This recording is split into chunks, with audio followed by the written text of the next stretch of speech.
Now, I don't remember why, but I actually agreed to review this mousepad.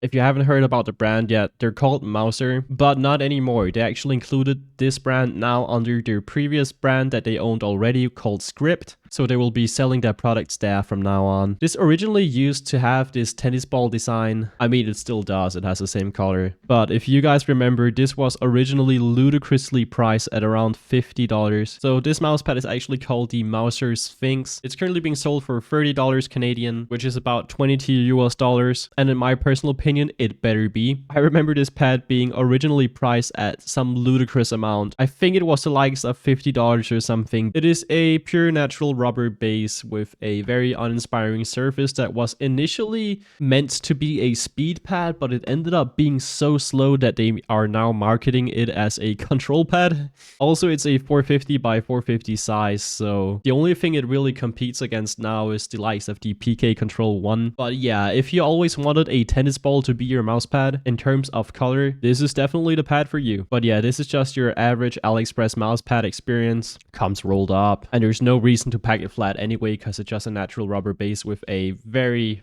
standard fabric. The overall gliding experience is very much a more control oriented experience. It is definitely slower than the PK Control 1, so if you want something very similar to the PK Control in overall form factor and base at around 3.35 millimeters or whatever, I could see it sort of being a viable option for anybody living in Canada right now because it's that cheap. But yeah, even this $10 to $15 PK Control pad outshines it in my personal opinion, but as you can see, they're from the same exact factory.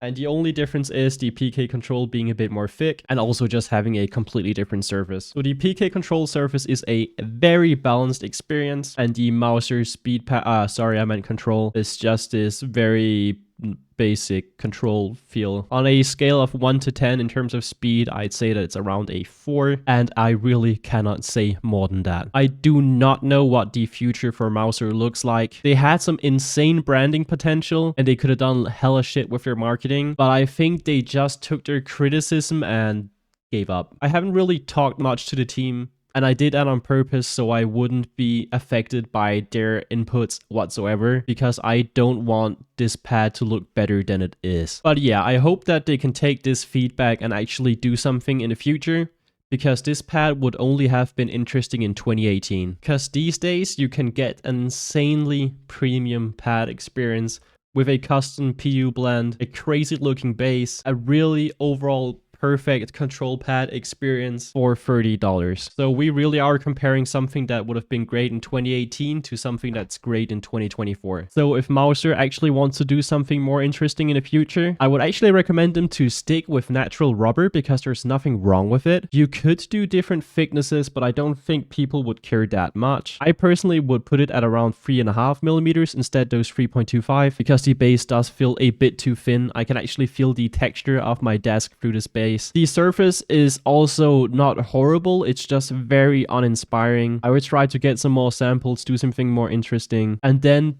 just create a design instead of just putting a tennis ball on a mouse pad. If you can do all of that around 20 to 25 US dollars, I could see you having a spot in the market in the future. But if you don't do any of that or put the price up more than that, your pads will just be irrelevant because you can get others with PU bases at 30 to 35 US dollars. Other than that, I respect trying to get into the enthusiast market, but us enthusiasts are clearly not the correct target group for this sort of pad. This is more the type of pad that would be great on AliExpress that you could ship to countries that can't really afford more expensive pads. Just like the PK Control 1 is an incredibly popular mouse pad in the more budget-oriented segment of the community. So yeah, other than that, thanks for watching. Remember to subscribe, hit the bell right next to it to see all my upcoming reviews that will definitely be more interesting than this. Peace out.